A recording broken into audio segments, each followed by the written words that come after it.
Imagine an alternate history. It's 1948, and what we know as Germany has actually been splintered into many different states. The two biggest, Bavaria and Saxony, are vying for control of ale distribution primarily through the air. You're an air militia squadron leader trying to generate fame and honor for your crew in this distribution competition. What I'm talking about is the game Dockfighters, The Ale Wars. This game is by 3D Art Games, and this prototype was sent to me by Marcus Geiger. If you'd like to learn a little bit more about this game, stay tuned.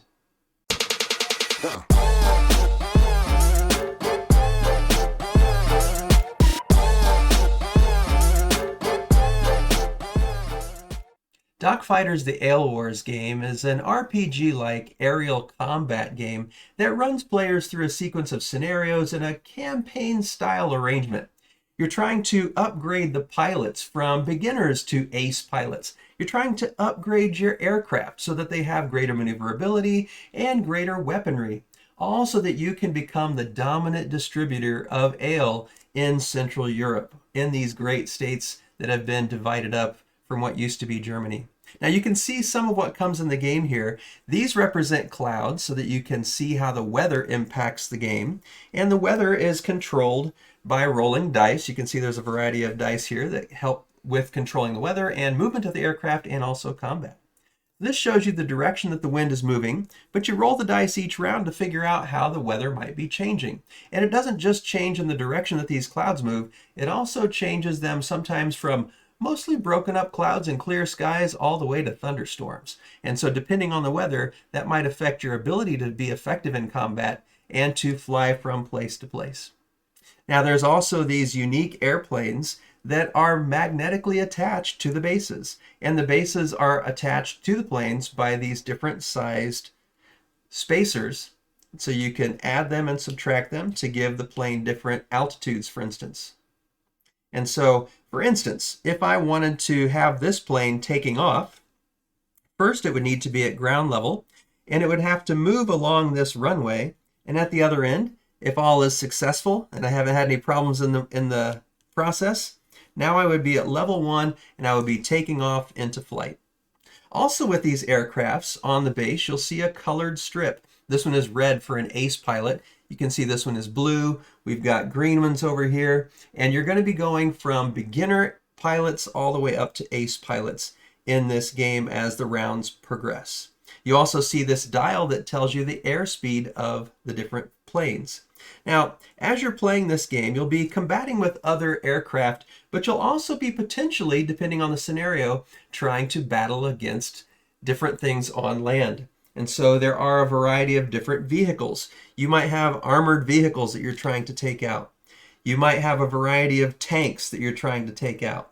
You might have just a truck that's moving along through this territory that you're trying to demolish in the midst of the game. You also might have to take out different buildings. And so there's large and medium and small buildings, and you might need to bomb those buildings with your aircraft in order to successfully complete the scenario. There's also different ground to air different devices like this flak tank, this light flak battery. And not only might you need to take those out, they might be trying to take you out as well. There's a tile here that shows initiative, and so we know which player is going to start each round.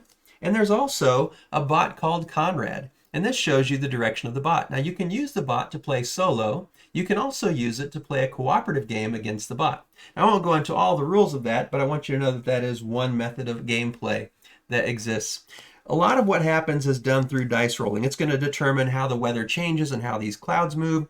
It's going to determine how effective your combat is, and even determining how you move and how you might change altitude and change speed with your planes. Now, after setting up the game, when the players decide the scenarios that they're going to choose from and decide the planes and the weaponry that they're going to include in those scenarios, the game is then broken into 3 basic phases: the movement phase, the combat phase, and the weather phase. For all 3 phases of the game, you're going to be referring to the rulebook. Now, this is a prototype, as are the aircrafts. I'm sure in the final version, the aircrafts won't all be this gray color, but they'll be able to show you which different faction, if you're from Bavaria, if you're from Saxony. Same with this rulebook. I know in the Kickstarter version, there's going to be a leather-bound version of this, But this is a prototype just to give you a feel for it. And within this, you're going to be determining things like what kind of aircraft are you using. And every aircraft is going to have minimum and maximum speeds, different engine powers, different types of agility, and different prices, so you can decide which aircraft you want to afford. You're also going to have a personnel file for your different pilots. And the different pilots are going to start at beginner and move all the way up to ace pilot as they accomplish different victories. And as they do so, they're going to also obtain different abilities. And so you're going to be looking at your pilots and also looking at your aircraft and determining how you're going to move, how you're going to combat. And then also in this book, you're going to find information about how to control the weather and how that affects the game. Movement phase begins with the adjustment of the ground troops or the ground vehicles. And so let's say that we have this truck that we're trying to target. Well, we would roll the dice and decide if it's going to turn and how far it's going to move. So let's say that maybe we find out it turns to the left and then moves 2 spaces. Well, now our target is in this spot, and we're going to have to potentially adjust our movement as an aircraft pilot in order to try to take that truck out if that's part of our goal for our scenario.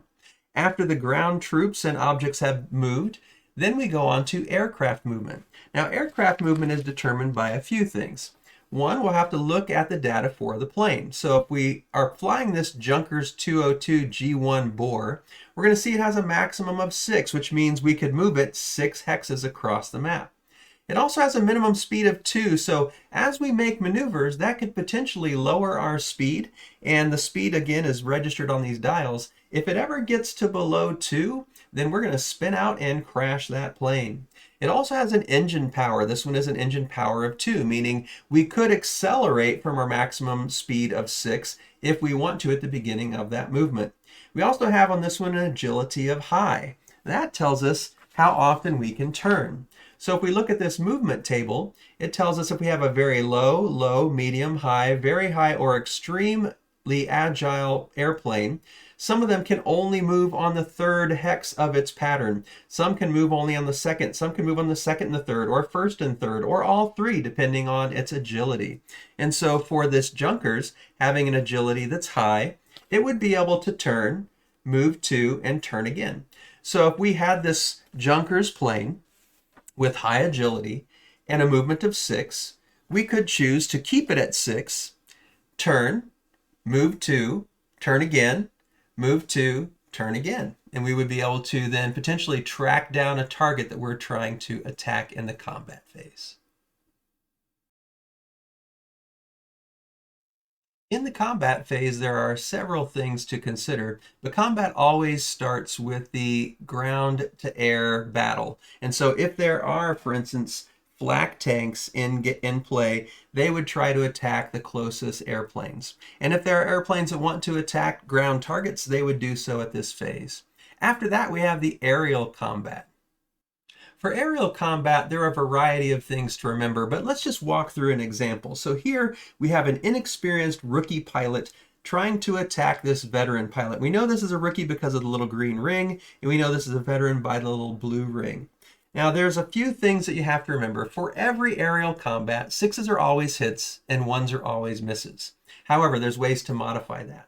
So because this plane, this rookie plane, is 1 level higher in altitude, you can see if we look at it from the side that they're at altitude 5, and this one is only at an altitude of 4. Well, that gives them the better angle of shooting, and so instead of having to get a 6, now they've only got to get a 5. Now, they're also in tailing position, which is a little bit advantageous as the attacker. If you're in tailing position, you get to deduct another one. So now instead of having to get a 5, they only have to roll a 4 to get a hit. However, the pilot in front is more experienced, which gives them a little bit of an edge. They might be able to predict when the rookie's going to fire and outmaneuver them. And so we go from that 4, taking this pilot's 2 advantages, and raise it back up to a 5 because of this pilot's advantage. So then we roll the dice, and that's going to be determined by what kind of aircraft they're flying and what kind of weaponry is on the aircraft. So if we look at the aircraft, for instance, this one that we've been looking at, the Junkers, has installed light machine guns and heavy cannon. So if we start with the light machine guns, it tells us we can roll 3 dice if they're within close range, which is 3 hexes or less.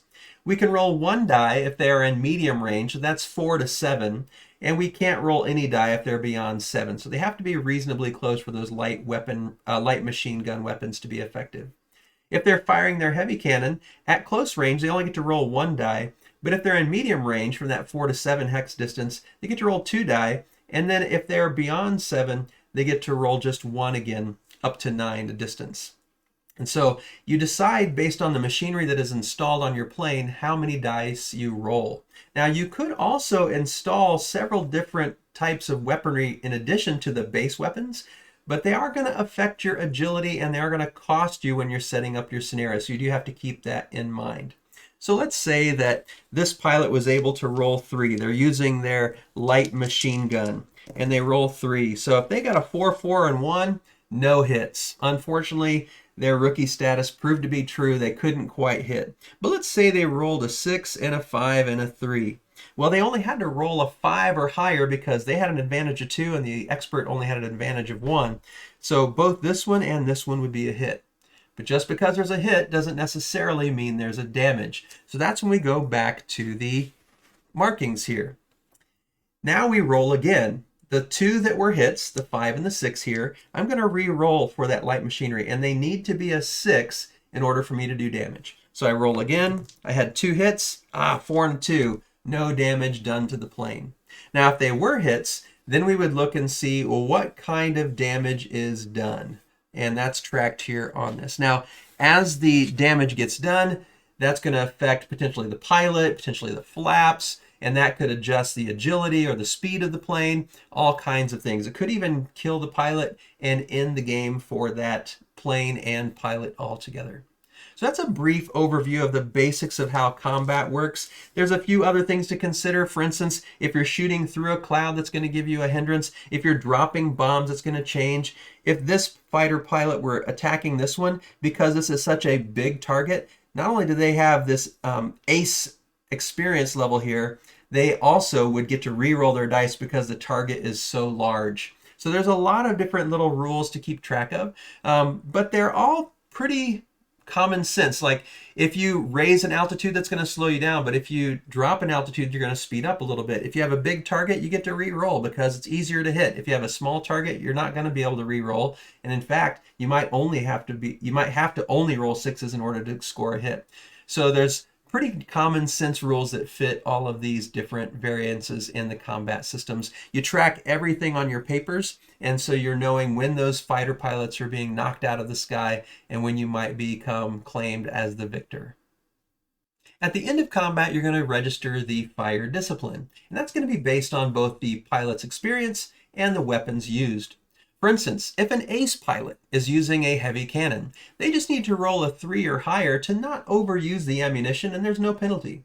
But if you're a greenhorn and you fired a heavy cannon, you need to roll a 6. Otherwise, you're going to have to mark on here that your finger was a little too trigger happy and you used up a bit too much of your ammunition. Now, if you use up all of your ammunition, first use up would be yellow and then red. Use up all your ammunition, that weapon can no longer be used in combat.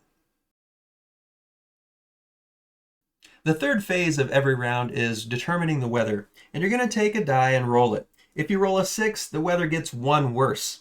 If you roll a 1, the weather gets 1 better. The best it can ever be is clear skies. 1 worse than that's broken skies. Then you got rain, then you got thunderstorms.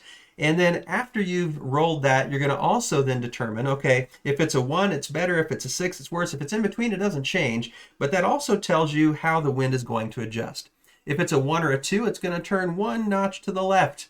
If it's a 3 or 4, stays straight ahead. If it's a 5 or 6, turns 1 notch to the right. Now, depending on the weather, if you were clear skies, these clouds aren't going to move. They barely exist. But if you're broken skies and you roll a number, you're going to then roll again and see how much they move. And there's a chart in the book that tells you, oh, for 2 dice and broken skies, they're going to move 1 hex in the wind direction. So if the wind direction is that way, they're going to move all this direction. And so we would move all of them that direction, and you might find yourself getting caught up in a cloud. Now, if you get caught up in a cloud, it kind of depends on the weather. You might have to roll pilot skills dice rolls to see if you can escape from the cloud or if you get critical damage from the cloud. If you get critical damage and go into a spin, you might have to roll a pilot skill again and see if you can bail out successfully, or if your pilot suffers a terrible demise. So those are the 3 phases of Dockfighters, the Ale Wars. Let me tell you just a little bit more about how these campaigns and scenarios work. Also in the book, you're going to have this system of campaigns. And you can see here there are introductory campaigns, versus campaigns, solitaire, and co-op campaigns. So you might want to start off with introductory campaigns and just do your first takeoff. A little bit of target practice.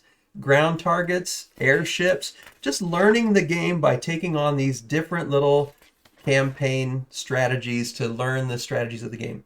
And then we've got the campaign success tracker here, so you can determine how much fame the Bavaria is earning over Saxony. Then you've got your versus. Once you know the basics of the game, you're ready to go head to head. Bavaria versus Saxony. If you get through all of those and you want to try on co-op or solo, jump back here to these and you can do scenario 1, hidden in the clouds. And this one can be both co-op or solo. Then maybe you want to try scenario 2, death from above, or scenario 3, petrol pump.